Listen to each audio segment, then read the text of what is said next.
Primeira parte, a profissão de fé. Primeira seção, eu creio, nós cremos. Quando professamos nossa fé, começamos dizendo, eu creio ou nós cremos. Por isso, antes de expor a fé da igreja, tal como é confessada no credo, celebrada na liturgia, vivida na prática dos mandamentos e na oração, perguntamos-nos o que significa crer. A fé é a resposta do homem a Deus, que se revela e a ele se doa, trazendo ao mesmo tempo uma luz superabundante ao homem, em busca do sentido último de sua vida.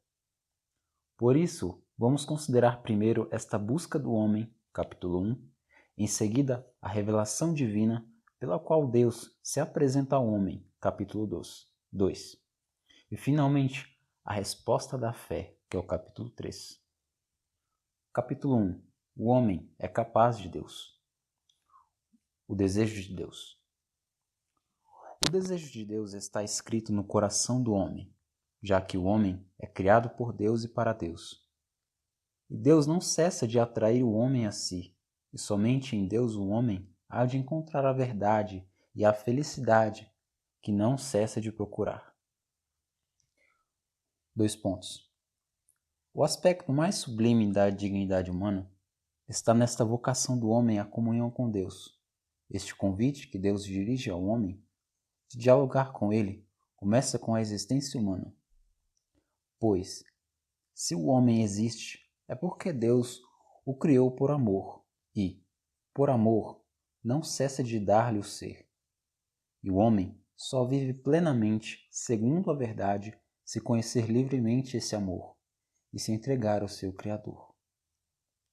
Em sua história e até os dias de hoje, os homens têm expressado de múltiplas maneiras sua busca de Deus por meio de suas crenças e de seus comportamentos religiosos, orações, sacrifícios, cultos, meditações, etc. Apesar das ambiguidades que podem comportar, estas formas de expressão são tão universais que o homem pode ser chamado de um ser religioso.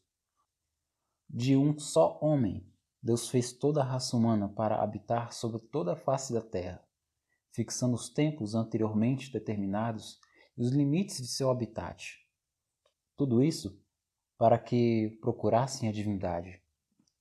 E mesmo sem se apalpar delas, se esforçassem por encontrá-la, embora ele não esteja longe de cada um de nós, pois nele vivemos, nos movemos e existimos. Atos 17, 23 e 28. Mas essa união íntima e vital com Deus pode ser esquecida, ignorada e até rejeitada explicitamente pelo homem. Tais atitudes podem ter origens muito diversas. A revolta contra o mal no mundo, a ignorância ou a indiferença religiosas, as preocupações com as coisas do mundo e com as riquezas, o mau exemplo dos crentes, as correntes de pensamentos hostis à religião e, finalmente, essa atitude do homem pecador que, por medo, se esconde diante de Deus e foge diante de seu chamado. Alegre-se o coração dos que buscam o Senhor. Salmos 105:3. Se o homem pode esquecer ou rejeitar a Deus, este, de sua parte, não cessa de chamar todo homem a procurá-lo para que viva e encontre felicidade.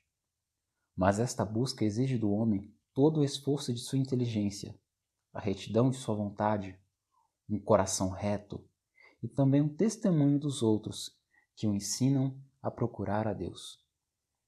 Vós sois grande, Senhor, e altamente digno de louvor. Grande é o vosso poder, e a vossa sabedoria não tem medida. E o homem, pequena parcela de vossa criação, pretende louvar-vos, precisamente o homem que, revestido de sua condição mortal, traz em si o testemunho de seu pecado e de que resistes aos soberbos. A despeito de tudo, o homem, pequena parcela de vossa criação, quer louvar-vos. Vós mesmo o incitais a isto, fazendo com que ele encontre suas delícias no vosso louvor, porque nos fizeste para para vós, e o nosso coração não descansa enquanto não repousar em vós. As vias de acesso ao conhecimento de Deus.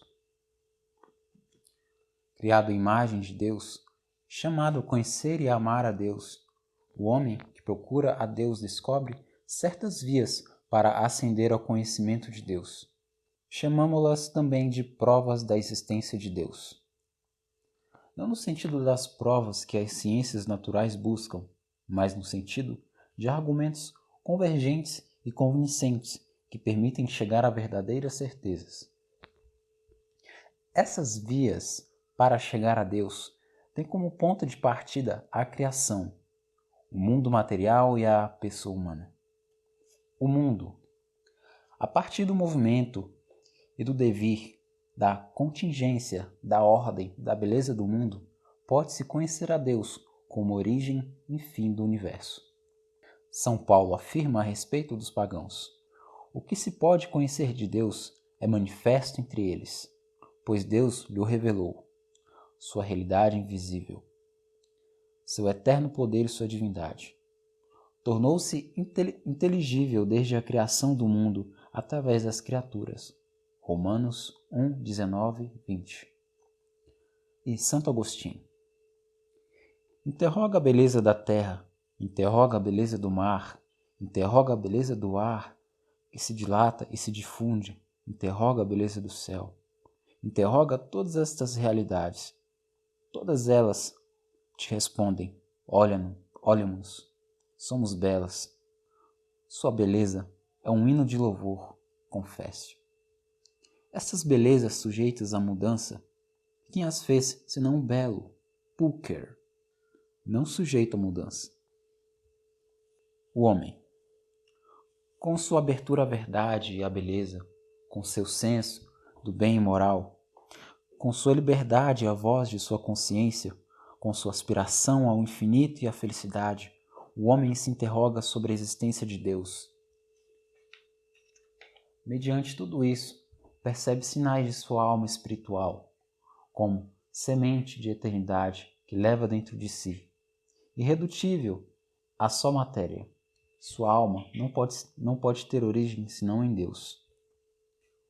O mundo e o homem atestam que não têm em si mesmos nem seu princípio primeiro, nem seu fim último, mas que participam do ser em si, que é sem origem e sem fim.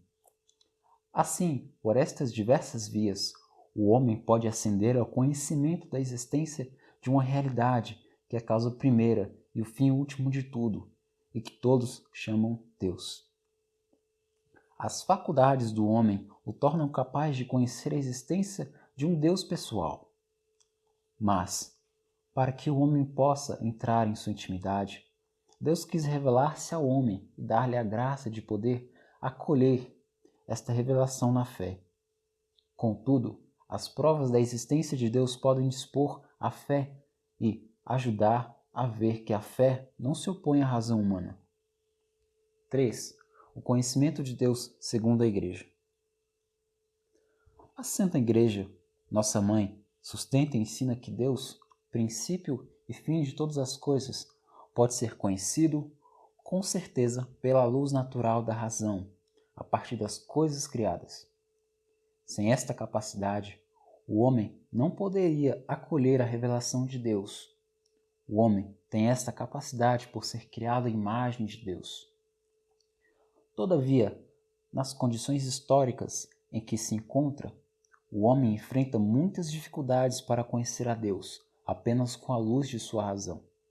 Pois, embora a razão humana, absolutamente falando, possa chegar com suas forças e lume naturais ao conhecimento verdadeiro e certo de um Deus pessoal, que governa e protege o mundo com sua providência, bem como chegar ao conhecimento da lei natural impressa pelo Criador em nossas almas. De fato, muitos são os obstáculos que impedem a mesma razão de usar eficazmente e com resultado desta sua capacidade natural. As verdades que se referem a Deus e as relações entre os homens e Deus são verdades que transcendem completamente a ordem das coisas sensíveis. E quando estas verdades atingem vida prática e a regem, requerem sacrifício e abnegação. A inteligência humana, na aquisição destas verdades, encontra dificuldades tanto por parte dos sentidos e da imaginação, como por parte das más inclinações, provenientes do pecado original. Onde vemos que os homens, em tais questões, facilmente procuram persuadir-se de que seja falso ou, ao mesmo, duvidoso aquilo que não desejam que seja verdadeiro. Pio XII, Encíclica Humani Generis. Por isso, o homem tem necessidade de ser iluminado pela revelação de Deus, não somente sobre o que ultrapassa seu entendimento, mas também sobre as verdades religiosas e morais que, de per se, não são inacessíveis à razão, a fim de que estas, no estado atual do gênero humano, possam ser conhecidas por todos sem dificuldade, com uma certeza firme e sem mistura de erro. 4. Como falar de Deus? Ao defender a capacidade da razão humana de conhecer a Deus, a Igreja exprime sua confiança na possibilidade de falar de Deus a todos os homens e com todos os homens. Esta convicção está na base de seu diálogo com outras religiões, com a filosofia e com as ciências, como também com os não crentes e ateus. Uma vez que nosso conhecimento de Deus é limitado, também ilimitado em nossa linguagem sobre Deus. Nós podemos falar de Deus a partir das criaturas e segundo o nosso modo humano limitado de conhecer e pensar.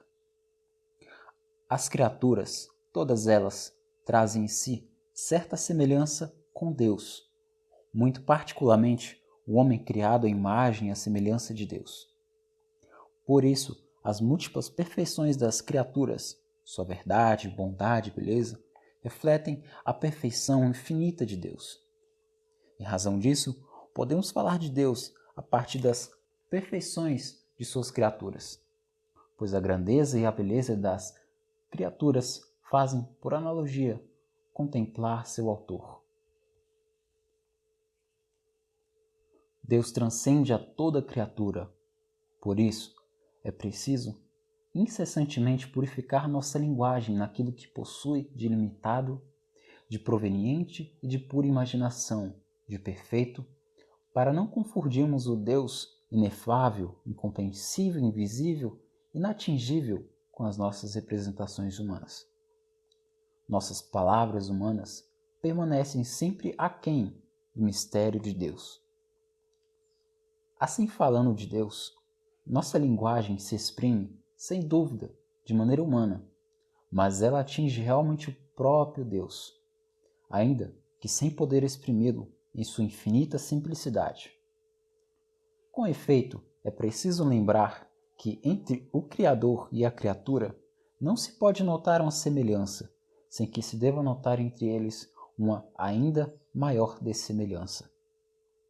E que não podemos aprender de Deus o que Ele é, mas apenas o que Ele não é, e de que maneira os outros seres se situam em relação a Ele. Resumindo, o homem é por natureza e por vocação um ser religioso, porque provém de Deus e para Ele caminha. O homem só vive uma vida plenamente humana se viver livremente sua relação com Deus. O homem é feito para viver em comunhão com Deus, no qual encontra sua felicidade. Quando eu estiver inteiramente em vós, nunca mais haverá dor e provação. Repleta de vós, por inteiro, minha vida será verdadeira. Quando escuta a mensagem das criaturas e a voz da sua consciência, o homem pode atingir a certeza da existência de Deus, causa e fim de tudo. A Igreja ensina que o Deus único e verdadeiro, nosso Criador e Senhor, pode ser conhecido com certeza por meio de suas obras, graças à luz natural da razão humana. Podemos realmente falar de Deus partindo das múltiplas perfeições das criaturas, semelhanças do Deus infinitamente perfeito. Ainda que nossa linguagem limitada não esgote seu mistério. Sem o Criador, a criatura se esvai. Eis porque os crentes sabem que são impelidos pelo amor de Cristo a levar a luz do Deus vivo àqueles que desconhecem ou o recusam.